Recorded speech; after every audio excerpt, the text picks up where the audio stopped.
Just me, a place to be me, where you get to experience life. 'Cause life is a journey, not a guided tour. If you want the rainbow, you have to go through the rain. Welcome back, everyone. Thank you so much for joining us and checking in with us again today.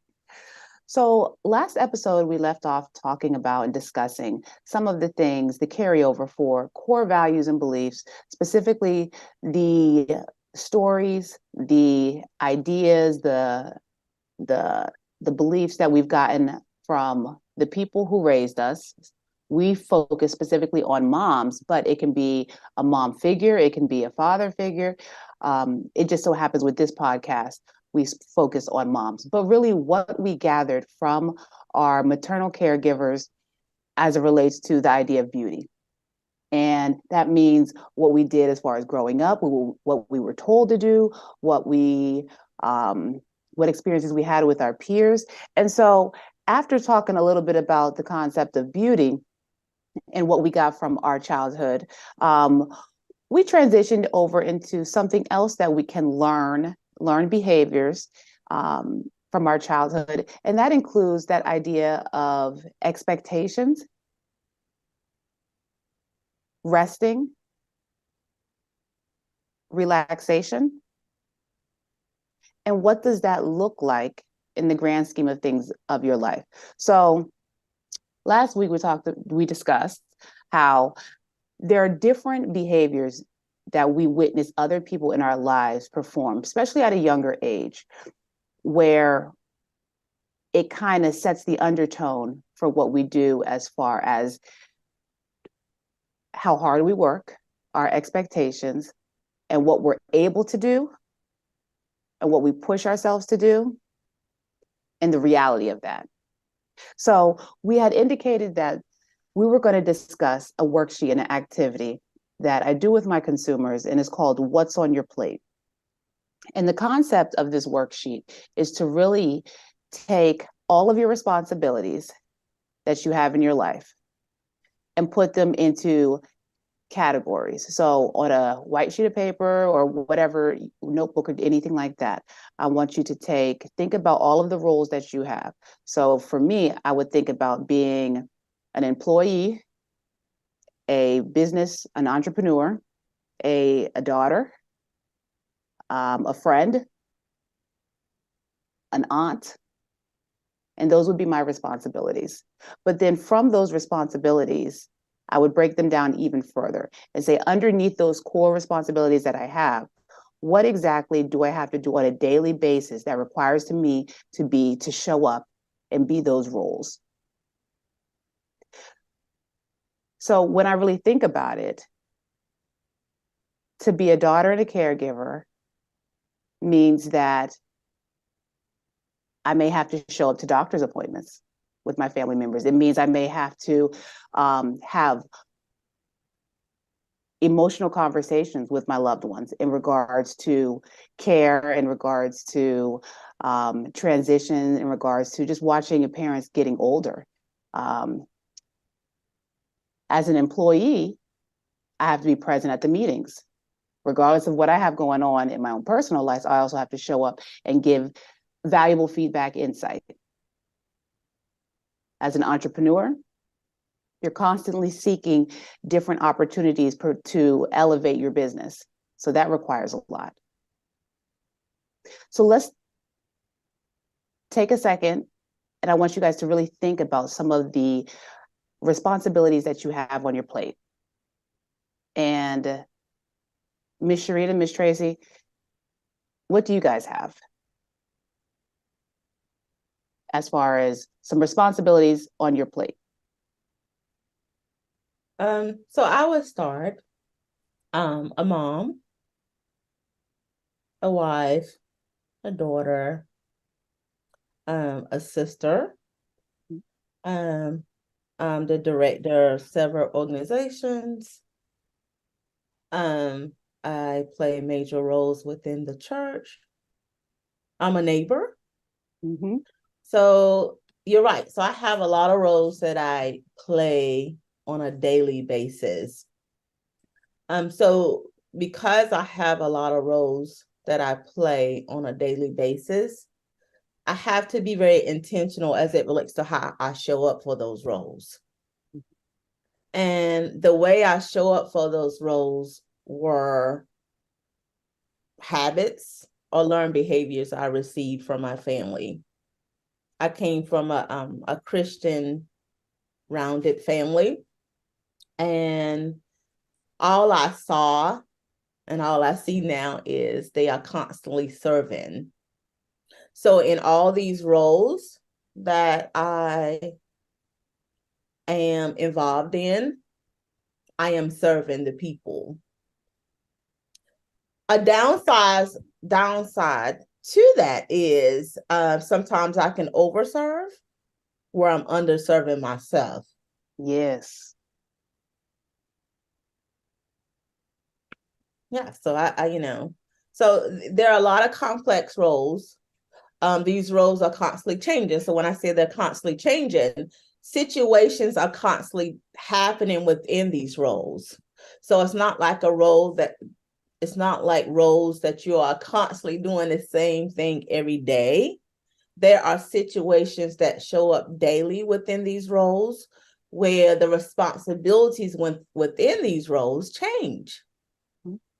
So it's very important that you are mentally healthy when you're in a lot of roles because of the changes that can happen within these roles.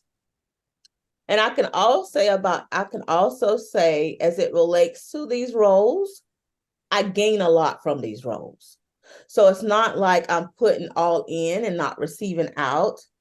I make sure that these roles I play, I communicate to the people that's a part of this system regarding these roles.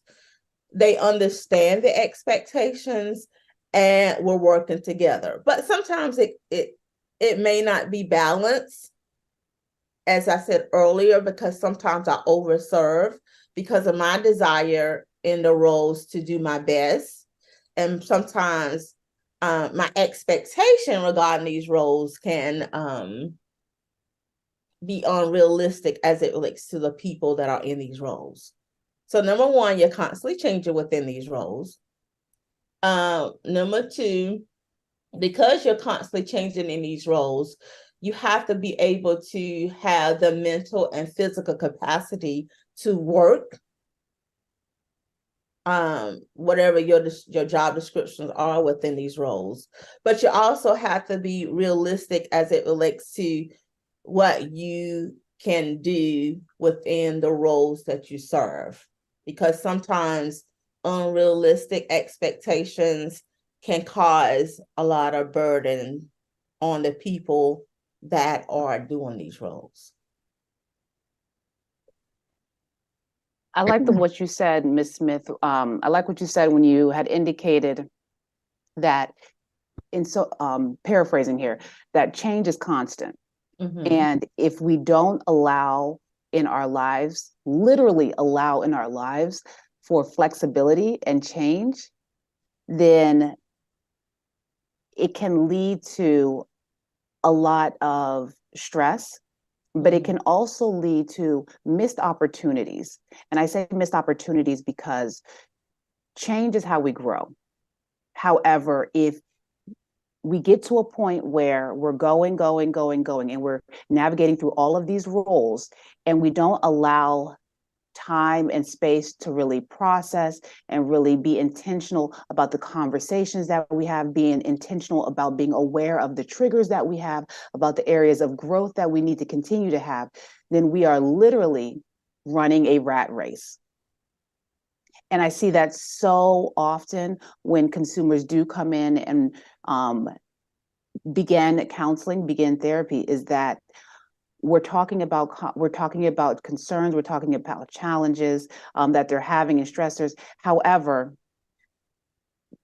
the ability for clients to get off of that rat race and that hamster wheel is so scary because they haven't allowed time in their life to really think about and process some of these things, that it's almost more comfortable to stay on the rat race and on the wheel because they haven't allowed for that process of change.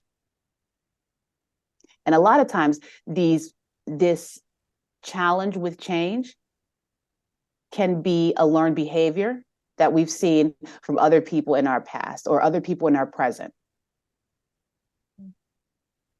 What do you guys think?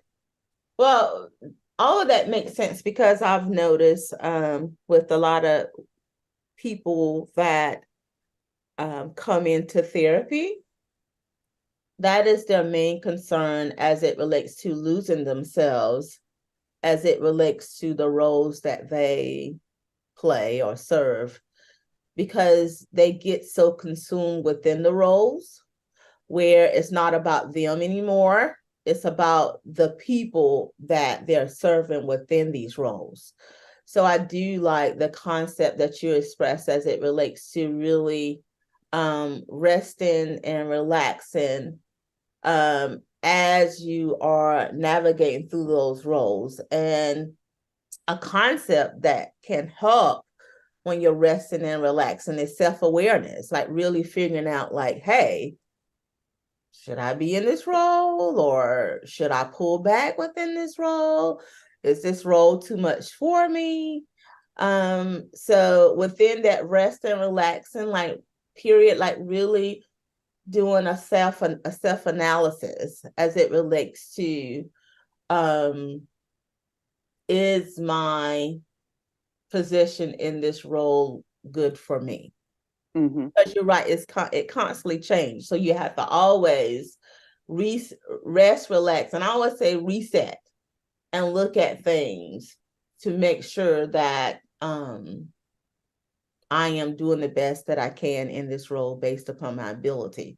So today may be Monday, but Wednesday, you may not be able to do that anymore. So you're constantly reassessing as it relates to your positions within these roles. And when people don't do that, that's when they lose themselves, because now they're shifting over to just serving other people and taking on their values and their beliefs and their expectations and dismissing themselves. I'm so glad you brought out that word self-awareness, especially when your plate is full, as most people plates are full, including mine. When you asked earlier, like what are some of those things as a wife, as a mother, as a friend, an entrepreneur, a minister, plenty of different little roles that come up.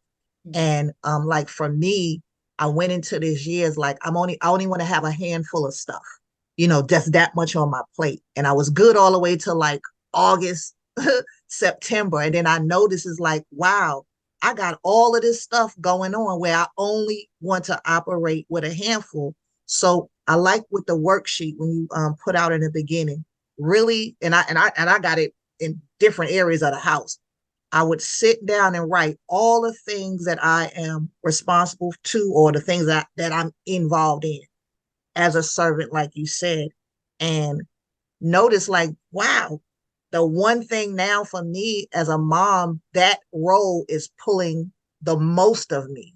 So when that happens, those other roles, like you say, you want to give 100%, but you can't. You give as much as you can, but when you take the time every day, I have to say, these are all the things that are on my plate. I cannot do everything. What can I do? What I need to like really remove, and daily, because like you said, Monday you might be good, but Wednesday, because what happened Tuesday night changed the game. So you have to get up in the morning or before, look, this is what tomorrow is going to look like, because today was too much. And it's okay to say no.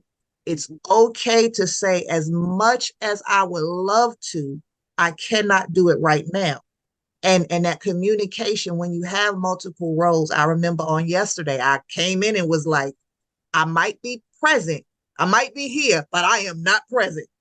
But I could do these little things, but then I had to go because of some responsibilities. But when you communicate with those that are working with you, it helps. So they don't have this expectation, because it's one thing we put an expectation on ourselves, because every role that I am, I want to be 100. I want to get the most out of it.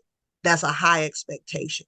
When people see you. You expect this from me. And then when I don't deliver, I can't deliver because I'm really not here today. I'm in my other role. So I have to say, for self-care for me that rest and relaxation is being that self-awareness and having to say, like, I know I got to do a timeout this week. I know I have to go to this vacation. You have to be intentional to place those items in, to take care of yourself, because if you don't, the stress, not eating because you're doing so much, you only ate one meal in 2 days, so you have to be mindful of those things. So I'm really glad you brought out that word, self-awareness, when it comes to how much you have on your plate. And with that, the concept of, well, I want to take a step back real fast. When we look at the expectations that we truly have for ourselves and what we can actually achieve, I know that sometimes consumers will come in and say, well, I saw auntie do it. I saw my mom do it. I saw such and such do it. I saw so many people in my past do it. Absolutely. You saw them do it. But as we've gotten older, because life happens as we age through the process of life, what you saw for a super woman or a superman as a child, you may not have known all of the responsibilities that they truly have, and maybe how unhealthy that functioning was.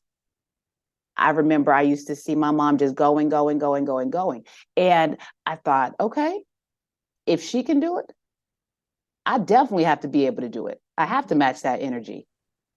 And she had way more on her plate than I do, because she had kids. Right. It's like, how do you do it? Yeah. Yeah, how'd they do it?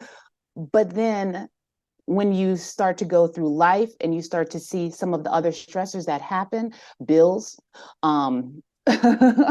finances, mortgages, different things like that, you begin to see, okay, if I continue like this, is this truly going to be healthy? And am I going to be able to sustain this entire process? And when you ask yourself that, if you are, then where do you fit in as far as taking time to really appreciate the change that you're actually going through? And if you're not able to do that, then look at some of the things that are truly on your plate and see how you can take some things off. Being a parent requires a whole lot if you want to be a present parent, because it's not just making sure that the kids stay alive, okay? It's about being active in the school if you want to. It's about making sure that they are interacting with positive people, positive activities in their lives. It's having those conversations to discuss emotions, because you are literally raising another human being. So that in and of itself is a lot of work. Being a neighbor, being respectful of other people's property, that's a lot of work. So I want, when people do the activity, really think about what is required on a daily basis, and then your future aspirations of how you want to show up in those roles. Because you can put parent down, but if you really don't think about what it requires for your life to be a parent, then you're not helping your own self with this process. You can be, when we talk about relaxation, we talk about mental relaxation, physical relaxation, spiritual relaxation, and social relaxation. And all of those things are different, but it's all about how you feel like you're getting that most rest and reset, like Ms. Smith said, for you. My relaxation may be completely different than my mama's. I don't think she knows how to rest. That's not in her vocabulary. But what do you guys have? Yeah, I had a conversation when you talk about the role of a parent.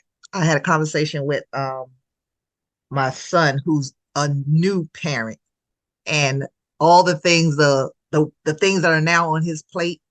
I just looked at him and said, "Welcome to adulthood," and he was like, "Oh, like all these responsibilities," and he said, "Oh, how good it would be 18 again," Mm. because you don't have that much on you. I'm just going to school, Might have to do a little chores in the house, but don't do but too much. But as you mature, you begin to grab on all of these things. He hasn't had a break in like 2 years. Like, I want to go on a vacation. You can't go because you're a daddy now and you got to be there. And it's like, how do I get a break? So you have to know how to manage because he wants to be the best dad. He wants to be that present type dad. So that comes with a whole lot of more stuff. So when you take on these new roles and the responsibilities that comes with them, you identify those areas of relaxation. So how do I relax mentally? How do I relax spirit? And kind of, I call it like a safety plan. Like map it out and say, I'm a start doing these things for this X, Y, and Z to make sure I get a spiritual relaxation or mental rest or physical rest to that point. But looking at my mom like your mom, just like the Energizer Bunny, just going and going and going and going and could do everything. And like I act like my mom, I could do everything. Be like, I don't like this. This is like, I can do everything, but not like this. So I have to write my own story. That was her story. You gave me a model. I've been doing this picture for years, and the toll that it's taken on me, you made the choice to continue to do it. I'm going to change and rewrite my story. And this is a good position. I love how you again express how to do the worksheet. And I think it's important that people take the time to lay it out in black and white. So when you see it on paper, you be like, wow, I do all of that. So it's a benefit to doing this little exercise. And you just might see like, hey, I've been missing the most important thing, and that's me. And start taking care of yourself on top of the response. It's not saying to get rid of them, but you just need to manage them better before they manage you. Yes. Yes. I definitely like that. Well, guys, thank you so much for checking in with us today. We will definitely be talking more about what we have experienced in our past and how it impacts our present and our future in regards to rest, relaxation, in regards to what we've kind of taken from the people, our caregivers. So I hope you guys definitely try the worksheet, but until next time, please take care of yourself so that you can write your own story so that you're able to take care of others. Bye, guys. Thank you so much for listening to Just Me Therapy podcast. If you are seeking further one-on-one diagnoses, interventions, and treatment plans, please consider scheduling an appointment with an individual counselor at Journeys Counseling Center, located in Greensboro, North Carolina. Journeys can be reached at 336-294-1349. The mission of Just Me Therapy podcast is to use authentic conversations to uplift one's mind, body, and soul. The goal of Just Me Therapy is to offer affordable education and insight to individuals who experience financial barriers to accessing individualized behavioral health care services. With that being said, the information, including opinions, advice, and recommendations discussed in this podcast, are intended for individual, informational, and educational purposes only. Such information is not intended to substitute the recommendations of your own licensed therapist or healthcare professional. Although we are licensed behavioral health professionals, we are not your licensed behavioral health professional. As a result, the advice mentioned on this podcast should not replace the recommendations offered by your own qualified health professional.